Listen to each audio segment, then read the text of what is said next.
After Oklahoma, what made you decide to move to LA and get into acting then? Well, I always wanted to be an actor. I mean, I like I said, my daddy grew up. He moved us around a lot, and some of my best friends were the movies. And I just,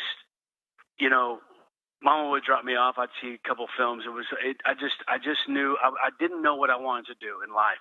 I was always the new kid on the block and all this other kind of stuff. And I wanted to be a Navy SEAL. Then I wanted to be a bartender. Then I wanted to be Top Gun. I don't mean to make a bunch of Tom Cruise references, but but whatever Tom Cruise was doing, I wanted to do what he was doing, except for joining Scientology. And so, but the thing is that I just always wanted. And I said, man, if I'm an actor, I could do all that stuff. And I found that out at a young age. I found that out about 15. I was like, man, if I just do this, then I can get to be whatever I want. And so so I started going to the movies by myself. I really, like every Sunday night, no matter if I had a girlfriend, no matter who was with me, no matter what, Sunday nights were my own. And I just went to the movies by myself. Yeah, and it's funny. I did the same thing. Like I was going to the movies by myself, and that continued for years, even when we lived in LA together. Yeah, well, exactly, and that's my whole point. Was that was my acting class, and I always said, and I hate to say this about other people because I don't know what their gig is, I don't know what they're looking for.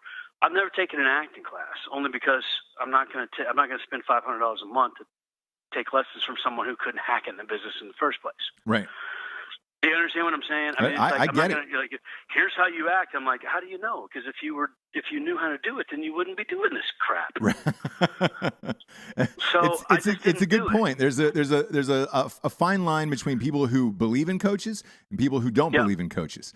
And that's my whole thing, man. And that's why I really honestly, I don't want to say anything bad about people that really rely on that and stuff like that, because I think there is a good thing. But also, I also think there's a thing where it's either in you or it's not in you. You can't teach stuff that I just honestly believe it. With the acting stuff, you can't teach stuff that's not going to be there. You have to either have feelings or you don't have feelings, and it's all about feel, and it's all about everything else. And so, but the point I'm trying to make is that I didn't Sunday nights was my acting class. I watched everybody. And, acting is stealing. You steal stuff from other people. Absolutely. So everything I've done, I've been a thief, because I'm always stealing from people that I watched on screen, and you learn from them, you pull from them, you do everything else. And I just, that's the best acting class you could ever get. And they may have gotten it from somewhere. And a lot of these people will tell you they got it from an acting teacher, but a lot of that stuff is just self-taught, man. I mean, it's just, you either have it or you don't. It's the same thing as painting. It's the same thing as playing guitar, which I'm not a good guitar player. I play guitar, but it's only just to get through what I'm doing because I want to be able to sing. It's just, you either have it or you do not. Yeah, I believe the same to a certain degree, where it's the same with comedy and improv and things like that, where everybody's like, oh my God, you're hilarious, or you're always so quick. It's like, and people are like, well, I'm taking classes on that. It's like, I don't really think that you can. They can teach you the basics. Improv I'm okay with. An improv class or an improv a school like you've done and all that kind of stuff, and the way that your comedy is, I can't do that, man. I know that's not my DNA. I just know that's not. I've known you for so many goddamn years. Yeah. And I know that I cannot do what you do no matter what. And it's just the fact that I could take classes and it's never going to teach me. You know what I mean? It's either Ross or it's exactly. I 100% agree, and I feel the same way about stand-up comedy too, where it's like, man, you can't take a stand-up comedy class and go up and crush. Like, it's in you or it's not in you. You can either go up on the stage or not. I think acting classes are fine for teaching some of the basics and all that other stuff, but as far as getting the part and getting the role, I don't know, because it's a different feeling inside an audition room than what it is when you're in a class. I would absolutely highly recommend taking an auditioning class, because auditions, and you can testify to this, auditions are completely 100% different than when you're actually on camera. Oh yeah, it's 100%. And trying to get a role in an audition is way different than when you're on a set actually physically acting in the movie. Absolutely, it's two different things, man. It's literally it's night and day. So what was your first big break, and how long were you in LA until that happened? Man, I was very fortunate. It's kind of a Cinderella story. I literally came out here. I didn't know one person, not one person, and I did know one person who gave me a shot. I was a bartender in Laguna Beach because I wanted to move to California, so I came out by myself. I was a bartender in Laguna Beach. Ended up coming up to Los Angeles every once in a while just to try to meet people, you know. But it's really hard to meet girls or guys. Yeah, as a single dude, yeah. Yeah, I didn't speak American Express at the time, so everybody, you know, it says like LA is such a money rich crowd, and I ended up getting a job from a casting director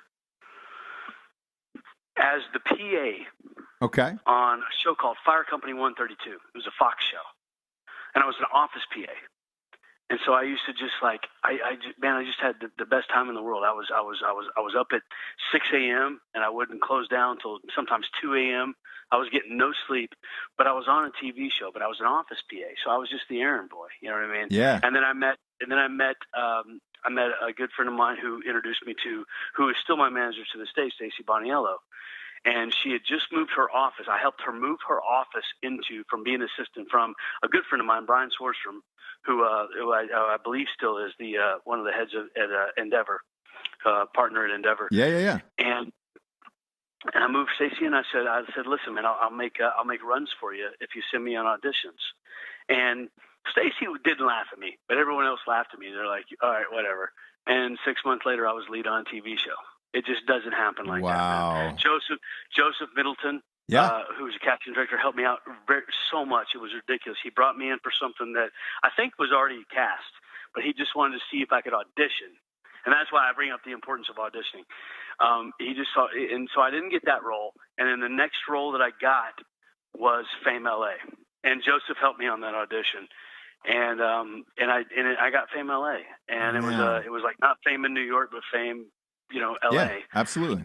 And it was not a pilot. It was 22 episodes on air. So I literally, and I've said this before, I went from eating a can of ranch style beans a day to a little bit of money, man. And everyone else bought a car, and I finally bought a bed because I was sleeping on the floor. I'm dead serious. And you know, it was kind of like I've been very fortunate because I've not had an off year since then, man. I work hard. I'm from the old. I have two mottos. Number one is 90% of life is showing up. Yep. That's Woody Allen. And number two is you learn to fight by fighting, and that's Bruce Lee. You learn to dance by dancing. You learn to cook by cooking. You learn to act by acting. It's one of those things. And so I just, you learn to fight by fighting. It's Bruce Lee. No, absolutely. One of my favorite Woody Allen quotes is "Happy Father's Day." Totally kidding. I know. I know. It's a dangerous role. When you quote Woody Allen, you better be able to back it up. And the whole story, I think, backed it up because it's like, because you can't really quote Woody Allen, anymore. It's getting tough to quote any male in Hollywood these days. I'm not going to get into that, but no. I understand exactly what you're talking about. Yeah, exactly. Boy, it's a fucking bloodbath out there. So you get Fame LA. How long does that go? It goes what? One season? It went one season. Yeah, but it was 22 episodes, and who gives a crap? Yeah, exactly. I had no money, I had nothing, and I was like, And then right after that, I was fortunate enough to Aaron Spelling hired me for a show called Rescue 77. Man, and I'm not sure how I got that because I tried to screw that up so many times. But I ended up getting it, and I got to work with Aaron Spelling, and not a lot of people could say that. And I tell you, if he's not one of the best men in the world, he's such an unbelievable person. He literally is an unbelievable. I had to go in his office every day because I always changed my hair and did all this other kind of stuff. So he would call me in, and I'd have to go in his office. He was like, and I don't want to get into that because I know that you're on a time schedule. We have no time at all. So we have no time schedule, no limits on this show. So we can talk for hours. So I literally wanted to do the Clooney because Clooney was rocking it on ER. You know what I mean? Killing it. Yeah. So I had this one hair. Then I went to the Clooney. So I did the Clooney, and then Aaron loved it. So then I would kind of spike it up a little bit and kind of wanted to be the different thing. And you have to understand the show is literally like it was. I was a paramedic, but I was like I was shooting from the hip. You know what I mean? It was gutter medicine.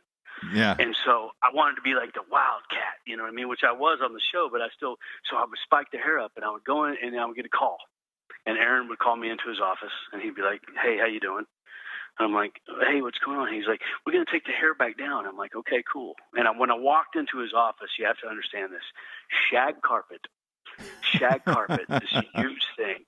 This little, that I love to death, this little frail man would get up from around the desk, give me a hug, sit back down, and say, "Christian, we got to change the hair." And I'm like, "Okay, cool." So I would go back to the set, and I would change the hair, then I would change it again, and then I'd get a call. And they're like, "You got to go see Aaron." I'm like, "Oh my gosh, I'm in trouble."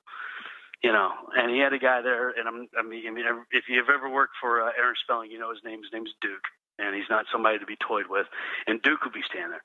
And then I gave Aaron a hug on the shag carpet, and Aaron would, and then we got to change the hair. And I was like, "Okay." And I'm like, "We're not having a problem again?" I'm like, "No."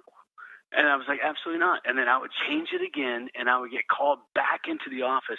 And I realized at some point that maybe he did care about the hair, but at the same time, he knew that it was because he was mid-Wilshire. So I'd have to go all the way down. He would call me out of my stuff, and I'd have to go all the way down to mid-Wilshire just to deal with this conversation. And Duke would be there, and Duke is not somebody you want to mess with. But it was still Aaron Spelling, and he would get up out of his chair, he would come over, he would give me a hug, and to a sense, I started just wanting to go hang out with the guy because it was Aaron Spelling. You know what I mean? Like when they called me in the office, I think they thought it was a bad thing, but I got to go hang out with Aaron Spelling, man, who is an icon in this town. Yeah, and such a sweet, sweet, sweet man, and gave me a job, and it was one of the coolest things that I've been a part of, just because there's not a lot of people in this industry anymore that, unless you're a little bit older, that know how much Aaron Spelling meant to the television industry. Yeah, the guy was a titan. I mean, arguably of all time, he created. He's one of the biggest television. Love Boat, Charlie's Angels. Yeah. Let's go through the 90210, Melrose Place. I mean, you have to understand who the guy is, and it's just And I was in his office, and every time I came in, even when I was in trouble, he gave me a hug, and I loved him to death. That's great. Let me ask you this to close up Rescue 77. Was the character name Wick Lobo the greatest character name you've ever had? Yeah, it was Wick Lobo, and it was really strange because. Thank you for that, Ross. I appreciate that. Well, here's the thing. If you have crazy hair, I don't understand what Aaron Spelling was thinking when it's like, hey, the character's name is Wick Lobo. You should probably have like the craziest hair of all time. Yeah, no, and the whole thing is, it's so funny you bring that up because the guy I just got done playing was Flyboy Leggett on Fame LA. So it's really, yeah. I was like going, "Are you freaking kidding me, man?" And then Wick Lobo, and then the other character that I got right after that was Lindsay McDonald. Oh, now we're getting Angel. Yeah, now we're getting into Angel. Yeah, there's not a lot of juice here. We are getting into Angel, but I'm just saying, like, it's like I could not win with names. And I mean, let's jump a little bit further, and we can go into Angel. But let's jump a little bit further. My next character was Elliot Spencer, and I got a story for you on that one, man.